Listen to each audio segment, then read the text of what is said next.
नमस्कार दोस्तों, आपका एक बार फिर से स्वागत आपके अपने YouTube channel Kuchaman online classes पर।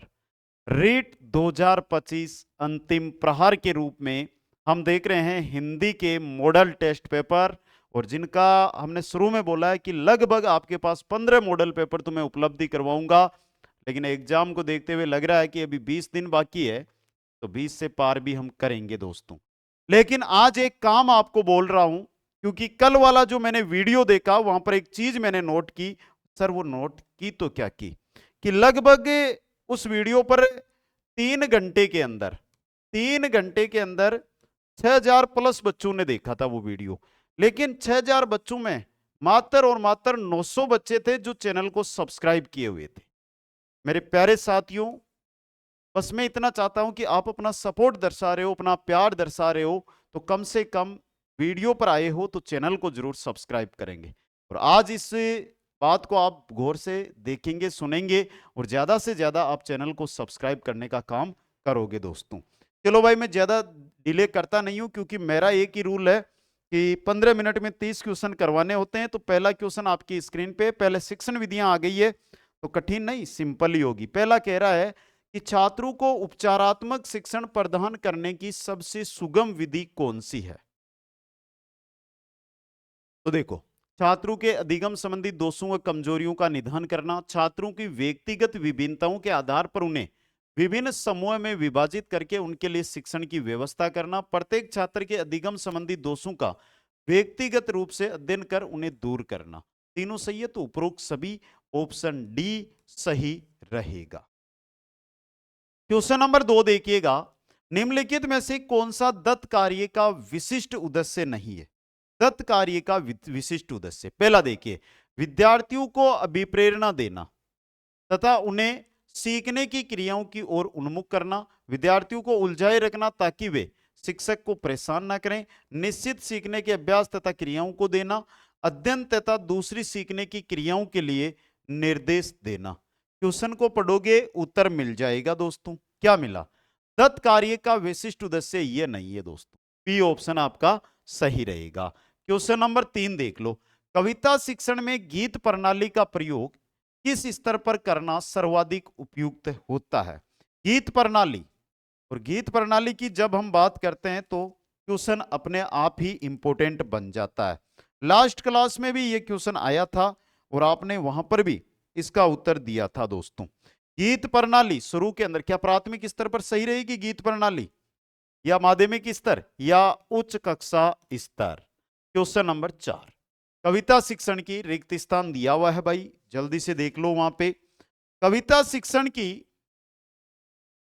प्रणाली उच्चतर माध्यमिक कक्षाओं के छात्रों के लिए हितकारी है। गीत, समीक्षा, अर्थकथन, व्याख्या, समीक्षा, समीक्षा, तो बी ऑप्शन सही रहेगा। क्वेश्चन नंबर 5 है, भाषा सीखने के लिए कौन सा कारक सर्वाधिक महत्वपूर्ण है। पहला, समृद्ध भाषिक वातावरण। भाई आपको भाषिक वातावरण मिल गया तो आप आसानी से भाषा है वो सीख सकते हो, यानी कि B option, sorry A option है जो आपका यहां पे सही रहेगा। अगला क्वेश्चन, दृष्टिबाधित बच्चों को भाषा सिखाते समय अधिक से अधिक मौखिक भाषा का प्रयोग करना चाहिए, उन्हें कक्षा में अलग बैठाना चाहिए ताकि उन पर विशेष ध्यान दिया जा सके, उन्हें विभिन्न भाषिक गतिविधियों में शामिल नहीं करना चाहिए, कम पाठ वाली पाठ्य पुस्तक का निर्माण किया जाना चाहिए। दृष्टिबाधित है तो उन्हें अलग से बैठने की व्यवस्था करो ताकि उन पर विशेष ध्यान दिया जा सके। ऑप्शन बी सही रहेगा। क्वेश्चन नंबर 7 देखिएगा, भाषा की पाठ्य पुस्तक के लिए पाठों का चुनाव करते समय क्या सर्वाधिक महत्वपूर्ण रहेगा। पाठों की संख्या, प्रसिद्ध लेखकों की रचनाएं, ऐसे पाठ जो बच्चों के संवेदना लोक के साथी बन सके। ये रहा ऑप्शन सी यहां पे सही रहेगा। बिल्कुल, आज के पेपर में वो क्वेश्चन है जो आपके बेसिक से जुड़े हुए, वो क्वेश्चन जहां से आपको पढ़ने में भी मजा आता होगा। समझ गए? क्वेश्चन नंबर 8 की ओर चलते हैं। क्वेश्चन नंबर 8 देखिएगा, शिक्षार्थी में पढ़ने की संस्कृति का विकास करने के लिए जरूरी है। एक शिक्षार्थी है, उसमें पढ़ने की जो संस्कृति है उसका अगर आपको विकास करना है तो उसके लिए क्या जरूरी? अधिक से अधिक पाठों वाली पाठ्य पुस्तक के अतिरिक्त पठन सामग्री उपलब्ध कराना, अपरिचित और भिन्न परिवेश से जुड़ी रचनाएं मुहैया कराना, पठन कौशल के मूल्यांकन का प्रतिशत बढ़ाना। देखो, पढ़ने की संस्कृति का अगर आप विकास करना चाहते हैं तो अधिक से अधिक पाठों वाली पाठ्य पुस्तक है वो से उपलब्ध करवाओ दोस्त। यानी कि ऑप्शन ए सही रहेगा। क्वेश्चन नंबर 9, डायरी लेखन का मुख्य उद्देश्य है। डायरी लेखन का, देखो, डायरी लेखन का मुख्य उद्देश्य अपने भावों, विचारों की ईमानदारी और आत्मविश्वास से पूर्ण भाषिक अभिव्यक्ति को प्रोत्साहित करना। डायरी लेखन का मतलब क्या है भाई? शाम को दिन, पूरे दिन की जो प्रक्रिया, पूरे दिन में आपने जो कुछ किया उसको लिखना, ये क्या है? डायरी लेखन है। ये क्या है भाई? डायरी लेखन होता है। और मैं इस चीज में ये बोलता हूं कि कम से कम जो भी साथी हो, डायरी लेखन का काम जरूर करें। डायरी लेखन का काम आप जरूर करें, क्योंकि इससे आपको बहुत अधिक फायदा भी होगा दोस्तों। अगला क्वेश्चन, क्वेश्चन नंबर 10 देखिएगा भाई। भाषा शिक्षण के संदर्भ में निम्नलिखित में से कौन सी पाठ्य पुस्तकों की उपयोगिता है? पहली, पाठ्य पुस्तकें शिक्षक का मार्गदर्शन करती है। पुस्तकें ज्ञान प्राप्ति का सशक्त साधन है। पुस्तकों के सारे व्यक्ति बिना गुरु के भी अपना ज्ञानार्जन कर सकता है। पुस्तकें मौलिक चिंतन की सशक्त पृष्ठभूमि तैयार करती है। उपरोक्त सभी क्वेश्चन को पढ़ो के संदर्भ में निम्नलिखित कौन सी पाठ्य पुस्तकों की उपयोगिता? देखो, पहली भी उपयोगिता है। दूसरी की पाठ्य पुस्तक, अगर आपके आज शिक्षक एब्सेंट है लेकिन पाठ्य पुस्तक है तो भी है। पाठ्य पुस्तकें मौलिक चिंतन को सशक्त पृष्ठभूमि भी देती है। मतलब ऑप्शन डी, उपरोक्त सभी है, जो आपका यहां पे क्या रहेगा? एकदम सही रहेगा दोस्तों। तो यहां से आप जैसे जैसे क्वेश्चनों को देख रहे हो, आपको पता चल रहा है ना किस प्रकार के क्वेश्चन पेपर के अंदर पूछे जाते हैं दोस्तों। हर एक क्वेश्चन है, और किसी भी क्वेश्चन में देखो, सबसे बड़ी चीज क्या है कि अगर कोई क्वेश्चन में आपको लगे या आपको ऐसा हो कि डाउट हो, तो आप आराम से कमेंट करके मेरे को पूछ सकते हैं, कोई दिक्कत नहीं है दोस्तों। क्वेश्चन नंबर 11, भाषा स्वयं में, भाषा स्वयं में, भाषा स्वयं में, बताओ तो सही, कमेंट तो कर दो मेरे प्यारे साथियों। भाषा स्वयं में संप्रेषण का एकमात्र साधन है। संप्रेषण का एकमात्र साधन है। क्वेश्चन नंबर 12, निम्नलिखित में से कौन सा कथन सत्य नहीं है? जो सत्य नहीं है वो बताना। पहला, वाणी अस्थायी होती है और लिखित भाषा की तुलना में काफी तेजी से बदलती रहती है। भाषा और लिपि के बीच कोई निश्चित संबंध नहीं होता। विश्व की सभी भाषाएं थोड़े से फेरबदल से एक ही लिपि में नहीं लिखी जा सकती।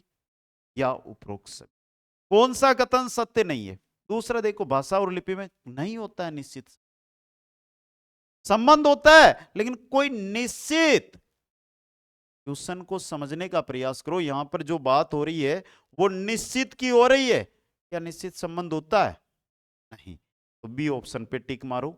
अगला क्वेश्चन, भाषा का अस्तित्व एवं विकास समाज के बाहर नहीं हो सकता, यह किसका कथन है? भाषा का अस्तित्व एवं विकास समाज के बाहर नहीं हो सकता, चोमस्की का नहीं है, ओरोरिन का है। किसका है? ओरोरिन का दोस्तों। क्वेश्चन नंबर 14, निम्नलिखित में से कौन सा मनोवैज्ञानिक तत्व है द्वितीय भाषा सीखने की प्रक्रिया को प्रभावित करता है?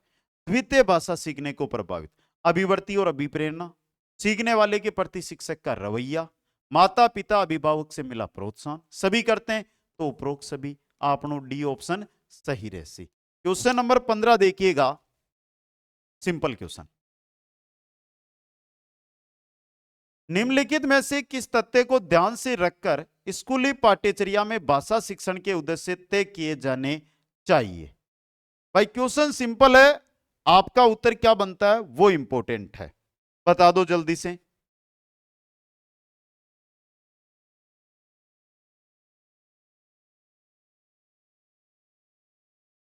बताओ जल्दी से। देखो, निम्नलिखित में से किस तथ्य को ध्यान में रखकर स्कूली पाठ्यचर्या में भाषा शिक्षण के उद्देश्य तय किए जाने?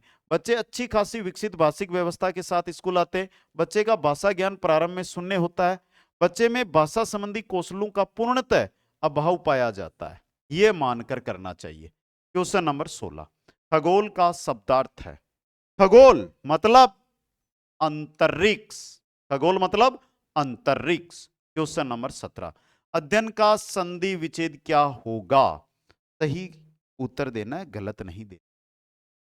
अध्ययन, पहली बात संधि यण, क्यों? क्योंकि यह और वह से पहले आधा वर्ण, अधि प्लस अयन, ई के बाद ए। समझ गए? अगला क्वेश्चन, सूरज पर धब्बे बिल्कुल न दिखाई पड़े हो में रेखांकित शब्द में कौन सा कारक है? तो पहले तो भाई यहां पे रेखांकित कारक की मैं बात कर लूं कि रेखांकित कारक है कौन सा, तभी तो क्वेश्चन को हम समझ सकते हैं, क्वेश्चन का उत्तर दे सकते हैं। तो यहां पर रेखांकित है पर, कर्ता ने क्रम को करण से संप्रदान में पे पर, कौन सा कारक हुआ भाई? उत्तर तो दे दो जल्दी से,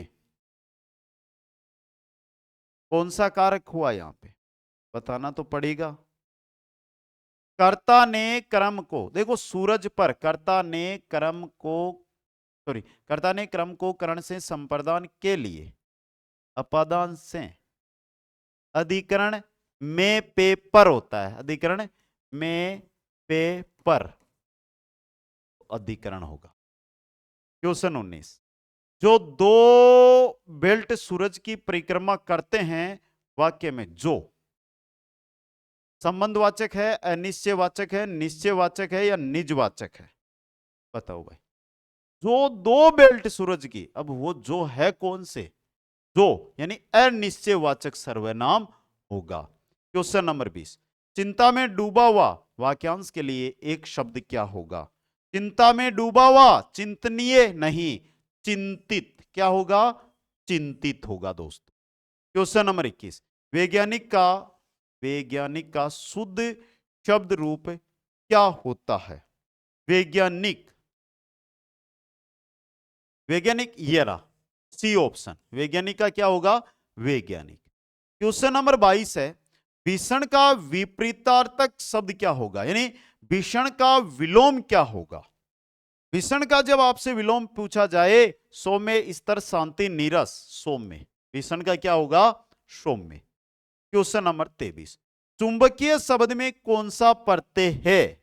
आपको ही बताना है कि चुंबकीय जो शब्द आपको दिया है उसमें प्रत्यय कौन सा लगा हुआ है? कौन सा लगा हुआ है भाई? चुंबक प्लस ईए, चुंबक प्लस ईए प्रत्यय, कौन सा प्रत्यय है? ईए प्रत्यय। क्वेश्चन नंबर 24, चक्र का पर्यायवाची शब्द क्या है? चलना, गोली, घुमाव, पहिया।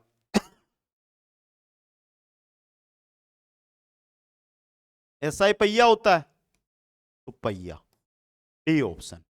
क्वेश्चन नंबर 25, तन मन में कौन सा समास है? तन मन में बहुव्रीहि है, द्वंद्व है, द्विगु है या अव्ययी भाव समास है? बताओ। तन और मन, तो कौन सा हो गया? द्वंद्व समास। तन तन हो जाता तो क्रमधारी हो जाता। अगला क्वेश्चन, पेड़ का बहुवचन शब्द क्या होगा? पेड़ू, पेड़ऊ, पेड़ैया, पेड़ुआ, तो सामने दिखाई दे रहा है, पेड़ का बहुवचन होता है पेड़ू। और ये तो बहुत अच्छा और सिंपल क्वेश्चन बन रहा है आपके लिए।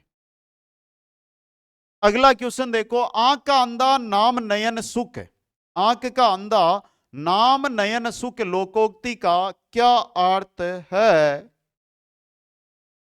बताओ। एक ही व्यक्ति में कई अवगुण होना, गुण के विपरीत नाम, क्या होगा? गुण के विपरीत नाम। नेक्स्ट क्वेश्चन, अरे उसने तो कमाल कर दिया वाक्य में कौन सा विराम चिन्ह प्रयुक्त हुआ है? तो अरे के साथ जो विराम चिन्ह लगा हुआ है, ये कौन सा विराम चिन्ह है भाई? विस्मयादि चिन्ह है। कौन सा है? विस्मयादि चिन्ह है। क्वेश्चन नंबर 29, ये फाइल प्रबंधक तक पहुंचाओ वाक्य का प्रकार, ये फाइल प्रबंधक तक पहुंचाओ मतलब आज्ञावाचक है, आज्ञार्थक वाक्य है दोस्तों। क्वेश्चन नंबर 30, जीवन का विलोम शब्द क्या होगा? जीवन, जीवन का विलोम अगर आपसे पूछा जाए तो क्या होता है? मरण, और मरण ये रहा, ऑप्शन बी आपका सही रही। तो ये थे आपके 30 क्वेश्चन जो आपके यहां पर कंप्लीट हुए। अपना स्कोर कमेंट कर दो, और फिर एक बार उस मुद्दे पर मैं लेकर चलता हूं जिस मुद्दे को लेकर मैं बार बार बात करता आ रहा हूं शुरू से, कि ये चीज है ना, इसको तो हटा दो। और आज जितने भी साथी आ रहे हो और जिन्होंने चैनल को सब्सक्राइब नहीं कर रखा है, आप अपना सपोर्ट जरूर दिखाना। सभी साथियों को बहुत बहुत धन्यवाद। मिलेंगे कल मॉडल पेपर, यानी जो नेक्स्ट हमारा मॉडल पेपर रहेगा उसके अंदर। जय हिंद, जय भारत।